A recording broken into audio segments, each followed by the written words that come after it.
I'll never forget the sound of the scratching. It started at midnight.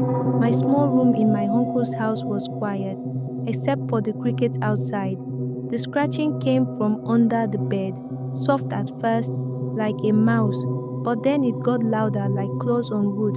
I froze. Everyone in the village knows the story of the dirty one. It's what parents tell children to keep them from wandering at night.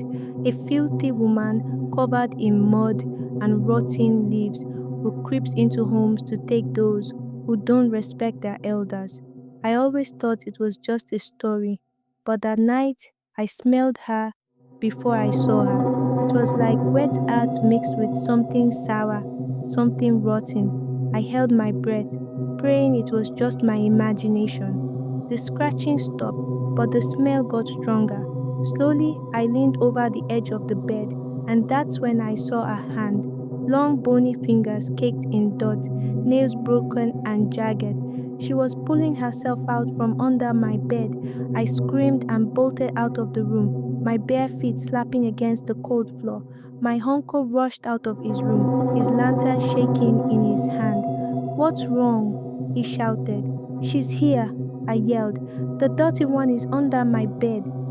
He didn't laugh or tell me I was imagining things. Instead, his face went pale. He grabbed a bundle of herbs hanging by the door and started muttering a prayer under his breath. Together, we went back to my room. The smell was worse now, so strong it made my eyes water. My uncle held up the lantern, and we both looked under the bed. Nothing, but the floor was wet, muddy footprints leading from under the bed to the open window. "We must leave," my uncle said, his voice shaking. "She's marked you."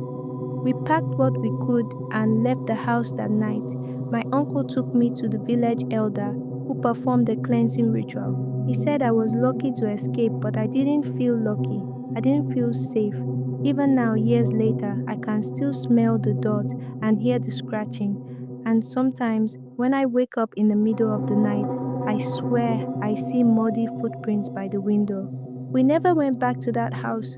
My uncle sold it to a man from another village, and I heard he only stayed a week before leaving without a word. They said he looked sick, like he hadn't slept the entire time. No one lives there now. People avoid it like a curse. But it didn't matter that we left. The feeling stayed with me, the sense that something was watching, something waiting. I stopped sleeping near windows. I kept a lamp on at night. The elder told me to keep the herb by my bed and to never speak her name again. But sometimes it didn't feel like enough. The first time I heard the scratching again, I was staying in my cousin's house. I had convinced myself it was all in my head, a bad memory, playing trick on me. But the sound woke me up in the middle of the night, faint but steady, like fingernails on wood. I didn't move, I didn't even breathe. I just lay there staring at the ceiling, listening as the scratching got closer. Then came the whisper.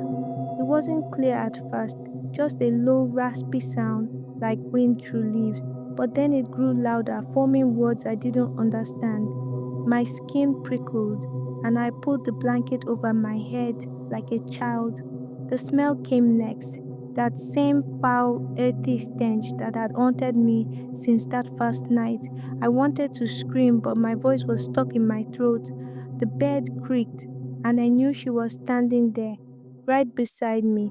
When I finally worked up the courage to peek, the room was empty, but the mud was back, smeared on the floor in the shape of footprint leading to the door.